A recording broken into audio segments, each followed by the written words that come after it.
এরে আল্লাহর বান্দারা, মুসা পয়গম্বরের জামানার মধ্যে তিনজন যুবক মিলিয়া সাবেক দেশের মধ্যে রওনা করবে। যাইতে যাইতে ইতিমধ্যে রাস্তার মধ্যে কেমন যেন বৃষ্টি হয়ে যায়। এমন বৃষ্টি হয়ে গেল, তিনজন যুবক মিলিয়া তারা সিদ্ধান্ত নিয়ে নিল, আমরা পাহাড়ের গুহার মধ্যে আশ্রয় নিয়ে নেব। এই বৃষ্টিটা একটু পরিমাণে কমলে আমরা এখান থেকে আবার পুনরায় হাঁটা শুরু করব। এই তিনজন যুবক মিলিয়া যখন পাহাড়ের গুহার মধ্যে প্রবেশ করলো, ওই পাহাড়ের গুহার মধ্যে যখন তারা ঢোকার পরে এমন একটা পাথর আসিয়া সেই পাহাড়ের মুখটা আটকা পড়ে গেল। এই তিনজন যুবক সন্তান পাহাড়ের গুহার মধ্যে আটকা পড়িয়া যায়। তিনজন যুবক যখন সেই পাহাড়ের মধ্যে আটকা পড়ে যায়, তিনজনের মনের মধ্যে একটু পরিমাণে টেনশন পেরেশান বেড়ে যায়। এক যুবক জানা দেয়, আমরা এখান থেকে কেমন করিয়া বের হব। এক যুবক ওইখানের মধ্যে পরামর্শ দিয়া দিল, এইখান থেকে আমরা দোয়া ছাড়া বের হতে পারবো না। এই তোমার যদি একটু পরিমাণে ভালো কাজ থাকে, সেই ভালো কাজের উসিলা করে তুমি মাওলার কাছে দোয়া করো। এক নাম্বার যুবক দোয়া করলো, এ আল্লাহ আপনার কাছে আমি দোয়া করি, এ আল্লাহ আমি দুনিয়ার মধ্যে থাকা অবস্থায় আমি অনেকগুলা শ্রমিক নিয়োগ করলাম। অনেকগুলা শ্রমিক নিয়োগ করার পর প্রত্যেকটা শ্রমিক কাজ শেষ করিয়া আমার কাছ থেকে অর্থ সম্পদ মজুরি নিয়ে যায়, কিন্তু একজন শ্রমিক আমার কাছ থেকে কোনো টাকা নেয় না, পয়সা নেয় না। সে রাগ করিয়া আমার কাছ থেকে চলিয়া যায়। হে আল্লাহ, 12 বছর পর সেই শ্রমিকটা আমার কাছে আবার পুনরায় ফিরে আসলো। আমার কাছে সেই দিনের মজুরিটা আমার কাছে পুনরায় চায়। হে আল্লাহ, আমি এই 12 বছর ওই উনার মজুরি দিয়া দিয়া আমি আমার ব্যবসার মধ্যে খাটাইছিলাম। এই আল্লাহ, উনার সেই টাকার মাধ্যমে আজকে বিশাল বড় একটা বকরির খামার হয়েছে। এই আল্লাহ, ওই ব্যক্তিটাকে আজকে আমি সেই খামারটা তাকে দিয়েছিলাম তার টাকার বিনিময়। এই আল্লাহ, ওই দিনের আমল যদি আপনার কাছে পছন্দনীয় হয়, এ আল্লাহ ওই আমলের উসিলা করিয়া আজকে পাথরটা সরায় দেন। আল্লাহর নবী বলে পাথরটা একটু পরিমাণে সরে গেল। ওয়াকাদা রাব্বুকা আল্লা তা'বুদু ইল্লা ইয়্যাহু ওয়া বিল ওয়ালিদাইনি ইহসানা। أو كما قال النبي رسول الله صلى الله عليه وسلم أخلص دينك يكفيك العمل القليل. أو كما قال النبي رسول الله صلى الله عليه وسلم الدنيا سجن المؤمن وجنة الكافرين.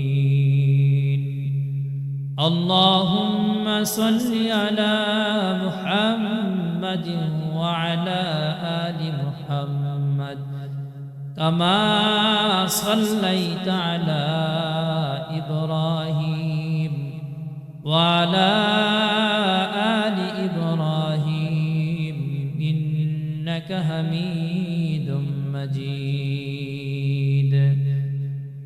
میں دور ہو مجبور ہو اے سید عالم، میں دور ہو مجبور ہو اے سید عالم، دیدار دکھا دے نہیں آواز سنا دو، دیدار دکھا دے نہیں آواز سنا دو. میں صورت یوسف کو نہیں سہنے والا، میں صورت یوسف کو نہیں سہنے والا، मैं कैस के मानंद नहीं आशिक लैला, मैं कैस के मानंद नहीं आशिक लैला, मैं आशिक मौला हूँ मेरा इश्क निराला, मैं आशिक मौला हूँ मेरा इश्क निराला, ये जुमला जहाँ जिसके तजल्ली से उजाला, ये जुमला जहाँ जिसके तजल्ली से उजाला। अल्हम्दुलिल्लाह अल्हम्दुलिल्लाह, আল্লাহ তাআলার দরবারে লাখ কোটি শুকরিয়া জ্ঞাপন করি যে মহান রব্বুল আলামিন আজকে আপনাকে আমাকে মায়া করে মহব্বত করে ভালোবেসে জান্নাতের বাগান নামক স্থানের মধ্যে কবুল করেছেন। এজন্য সকলে আমরা অন্তর থেকে মহব্বতের সহিত মাওলার দরবারে শুকরিয়াতুন নজর আদায় করে বলুন আলহামদুলিল্লাহ। আমি তার সঙ্গে অনেক পরিমাণ শুকরিয়া জ্ঞাপন করি এবং ধন্যবাদ জানাই আরিয়া মোহন গ্রামের যুব সমাজ আজকে এত সুন্দর একটা আয়োজন করেছে, এত সুন্দর একটা মাহফিল দিয়েছে, জান্নাতের বাগান নামক স্থান তৈরি করে দিয়েছে। এটাও কিন্তু এক ধরনের নেই। আজকে তারা কিন্তু পারত একটা গানের প্যান্ট ওইখানে গান বাজনা করতে, কিন্তু তারা তা না করিয়া ইত্তাকুল্লাহ আল্লাহ তাআলার ভয় অন্তরের মধ্যে জ্ঞাপন করিয়া তারা আজকে জালসার আয়োজন করেছে। যে এলাকার মধ্যে দ্বীনে ইলম কোরআন এবং হাদিস থেকে আলোকপাত করা হয়, আলোচনা করা হয়, ওই এলাকার মধ্যে আল্লাহ তাআলার রহমত বর্ষিত হতে থাকে। সুবহানাল্লাহ। তাহলে আজকে যারা এত কষ্ট পরিশ্রম করে শ্রম দিয়ে বুদ্ধি দিয়ে নানান পরামর্শ দিয়ে আজকে যারা এই জালসা পরিপূর্ণ সফলতা, আমরা সকলে তাই সেই সমস্ত যুবকদের জন্য আমরা দোয়া করব ইনশাআল্লাহ।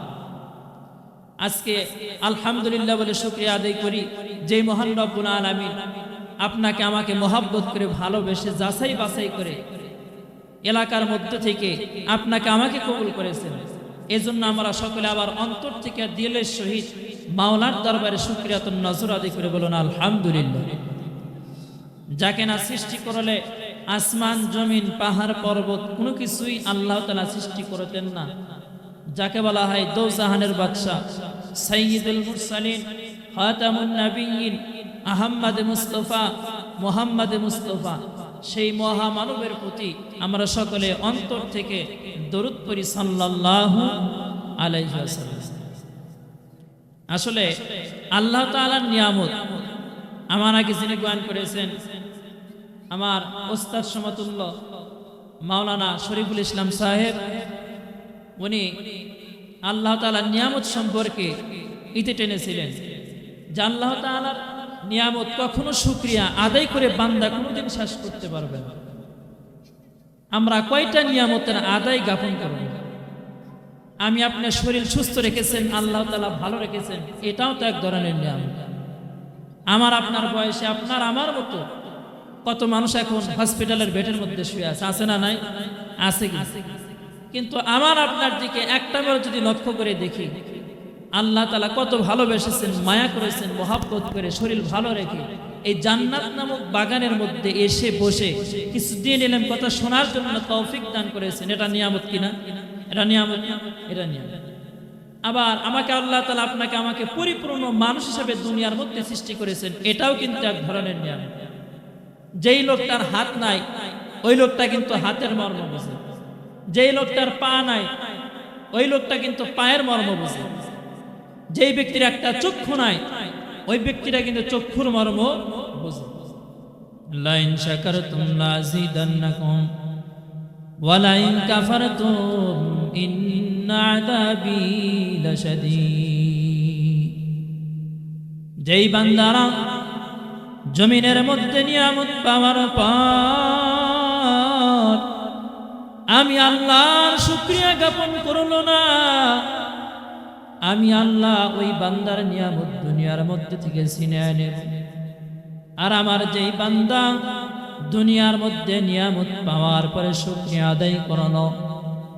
আমি লক্ষাধিক টাকা পর্যন্ত ইনকাম করে ঘরের মধ্যে আনলাম, কিন্তু ঘরের মধ্যে লক্ষাধিক টাকা ইনকাম করে আনার পরে আমি একটা বারো আলহামদুলিল্লাহ বলে শুকরিয়া জ্ঞাপন করলাম না। আল্লাহ বলে আমি আমার ওই বান্দার নিয়ামতগুলা ছিনিয়ে নেব।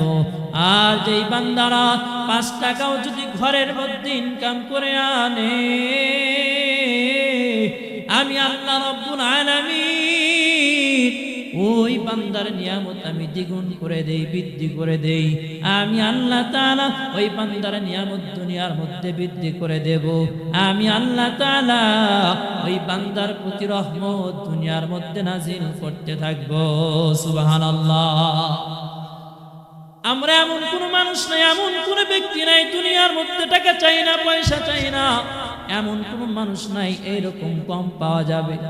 আমাদের প্রত্যেকের মনের প্রত্যাশা হয় আমরা একটু পরিমাণে ইনকাম করে আনবো, টাকা আনবো, পয়সা আনবো। এরে আল্লাহর বান্দারা, এই টাকা পয়সার যদি তুমি মালিক হতে চাও, 1 নাম্বার দিনের মধ্যে সালাসা খামসা, দিনের মধ্যে তুমি 5 ওয়াক্ত নামাজ আদায় করো। কিন্তু না না, আমি আপনি নামাজ সঠিকভাবে পড়তে পারি না।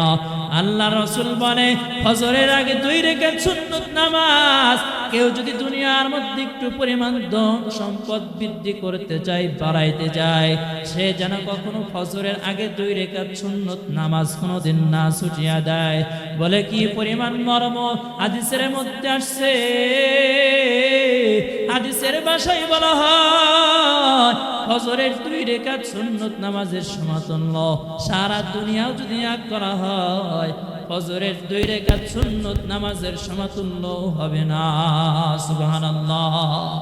কিন্তু আমরা সেই ফজর নামাজ পড়তে পারি না, আমরা জোহর নামাজ পড়তে পারি না, আমরা আসর পড়তে পারি না, আমরা মাগরিবটা পড়তে পারি না, এশারটাও পড়তে পারলাম না। আমার আপনার ডানে বামে 2টা ফেরেশতা আল্লাহ তাআলা নিযুক্ত করে রেখে দিয়েছে। ডাইনের ফেরেশতা সর্ব অবস্থায় আমার আপনার ভালো আমল গুনাহ লিখতে থাকে, আর বামে যেই ফেরেশতা আল্লাহ নিযুক্ত করে দিয়েছে ওই ফেরেশতা সর্ব অবস্থার মধ্যে খারাপ গুনাহগুলিগুলা লিখতে থাকে। এরে আল্লাহর বান্দারা, আমরা যদি কোনো কিছু চাই আল্লাহ তাআলার দরবারে, তাহলে নবী করিম সাল্লাল্লাহু আলাইহি ওয়াসাল্লাম হাদিসের মধ্যে বর্ণনা করে তোমরা ভালো কাজের উসিলা দিয়ে আল্লাহর কাছে দোয়া করো। সুবহানাল্লাহ। উসিলা দিয়ে দোয়া করা সুন্নাত, কিন্তু আমরা উসিলার মাধ্যমে দোয়া করতেও জানি না, নামাজও পড়ি না, আল্লাহ তাআলার কাছে চাইতে জানি না। হাদিসের মধ্যে আসলো আমরা যদি চাওয়ার মতো আল্লাহর কাছে চাই, আল্লাহ তাআলা অবশ্যই বান্দার সেই চাওয়াটা পূর্ণ করে দেয়। কিন্তু আমরা আল্লাহ তাআলার কাছে দোয়াও করি না, চাওয়ার কথা চাইলাম, আল্লাহ দিলে দেবে, না দিলে কোনো কিছু করার নাই। এরে আল্লাহর বান্দারা, কথাগুলি ভালো করে শুনিয়ে নেন, ভালো করে শুনে নেন। আল্লাহর কাছে চাওয়ার আগে 1 নাম্বার আপনারা নিয়তটা পরিপূর্ণ করবেন। ইন্নামাল আমালু বিন্নিয়াত। বান্দা তোমার সব কাজ নির্ভর করে বান্দা তোমার নিয়তের উপরে।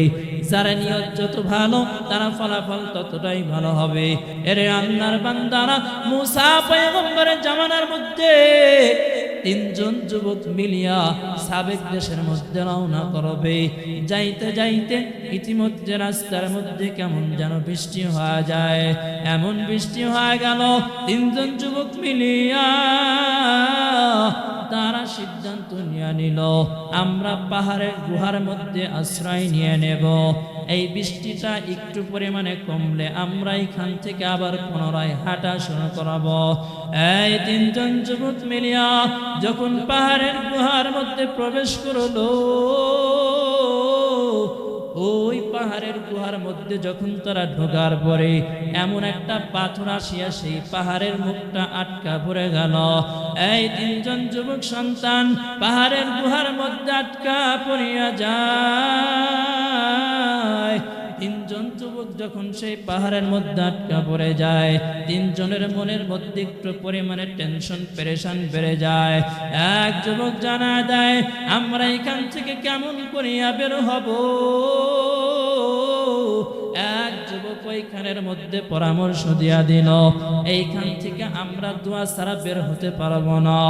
এই তোমার যদি একটু পরিমাণে ভালো কাজ থাকে, সেই ভালো কাজের উসিলা করে তুমি মাওলার কাছে দোয়া করো। এক নাম্বার যুবক দোয়া করলো, এ আল্লাহ আপনার কাছে আমি দোয়া করি, এ আল্লাহ আমি দুনিয়ার মধ্যে থাকা অবস্থায় আমি অনেকগুলা শ্রমিক নিয়োগ করলাম। অনেকগুলা শ্রমিক নিয়োগ করার পর প্রত্যেকটা শ্রমিক কাজ শেষ করিয়া আমার কাছ থেকে অর্থ সম্পদ মজুরি নিয়ে যায়, কিন্তু একজন শ্রমিক আমার কাছ থেকে কোনো টাকা নেয় না, পয়সা নেয় না। সে রাগ করিয়া আমার কাছ থেকে চলিয়া যায়। হে আল্লাহ, 12 বছর পর সেই শ্রমিকটা আমার কাছে আবার পুনরায় ফিরে আসলো। আমার কাছে সেই দিনের মজুরিটা আমার কাছে পুনরায় চায়। হে আল্লাহ, আমি এই 12 বছর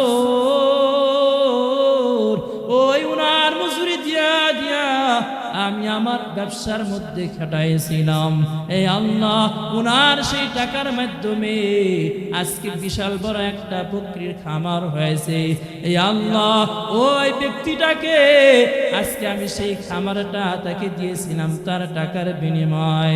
এই আল্লাহ, ওই দিনের আমল যদি আপনার কাছে পছন্দনীয় হয়, এ আল্লাহ ওই আমলের উসিলা করিয়া আজকে পাথরটা সরায় দেন। আল্লাহর নবী বলে পাথরটা একটু পরিমাণে সরে গেল। এইবার 2 নাম্বার যুবক আল্লাহর কাছে দোয়া করতে লাগলেন, হে আল্লাহ, এ দয়ার মালিক, হে আল্লাহ, দুনিয়ার মধ্যে আমার বিদ্যা মা বাবা জমিনের মধ্যে বেঁচে রয়েছে। হে আল্লাহ, আমার একটা গাভী রয়েছে, যে গাভী আমি দুধ দহন করি, আমি আমার সবার আগে মা বাবাকে খাওয়াই, পান করাই। হে আল্লাহ, আমি একদিন শহরের মধ্যে গিয়েছিলাম, আমি শহর থেকে ফেরার পথে একটু পরিমাণে দেরি হয়ে যায়। আমি বাড়িতে আসার পরে দেখি আমার মা ঘুমের ঘরে গিয়েছে। হে আল্লাহ, আমি দুধ দহন করিয়া সারাটা রাত্রি ভর আমি আমার মায়ের পাশে দাঁড়িয়েছিলাম। আমার মা যখন জাগনা পায়, আমি তখন মায়ের হাতের মধ্যে পেয়ালাটা তুলে দিয়েছিলাম। এ আল্লাহ, ওই দিনের আমল যদি আপনার কাছে পছন্দনীয় হয়, এ আল্লাহ, ওই দিনের আমলের উসিলা করিয়া আজকে আপনি পাথরটা সরায় দেন। আল্লাহর নবী বলে পাথরটা আরো একটু পরিমাণে সরে গেল। এইবারে 3 নাম্বার যুবক আল্লাহর কাছে দোয়া করে আর জানায়, হে আল্লাহ, আমি আপনার কাছে আবদার জানাই, হে আল্লাহ, দুনিয়ার মধ্যে আমার একটা যুবতী বোন ছিল, আমার চাচাতো বোন দুনিয়ার মধ্যে অনেক পরিমাণে সুন্দরী রূপসী ছিল। এই আল্লাহ, আমার কুমন্ত্রণা ছিল, আমার ওই চাচাতো বোনের সঙ্গে খারাপ জেনা করার কুমন্ত্রণা ছিল। এই আল্লাহ, আমি কখনো জেনা করতে পারি নাই। যখন আমার চাচাতো বোনের সংসারের মধ্যে অভাব হয়, ওই চাচাতো বোন আমার দরবারের মধ্যে ছুটে আসলো, আমাকে জানা দেয়, হে আমার ভাই, তুমি কিছু পরিমাণ অর্থ সম্পদ আমাকে দিয়ে দাও, আমি একটু পরিমাণে খানা খেয়ে জীবিকা নির্বাহ করব। হে আল্লাহ, ওই সময় আমি আমার বোনকে প্রস্তাব প্রেরণ করলাম, হে বোন আমার, আমি তোমাকে 100 দেনমোহর দেব, কোনো সমস্যা নাই, অসুবিধা নাই, তবে হ্যাঁ, তুমি আমার সঙ্গে জিনাহের কাজের মধ্যে লিপ্ত হওয়া লাগবে। আমার বোন রাজি হয়ে যায়, আমরা একটা রুমের মধ্যে যাই। ওই সময় আমার বোন আমাকে ডাক দেয়া বলে, ইত্তাকুল্লাহ, আল্লাহর ভয় করো। ওই সময় আমি আপনার ভয় অন্তরের মধ্যে আনিয়া আমি সেই জেনা করি নাই। এ আল্লাহ, ওই দিন আমল যদি আপনার কাছে পছন্দনীয় হয়, ওই আমলের উসিলা করিয়া আজকে আপনি পাথরটা সরায় দেন।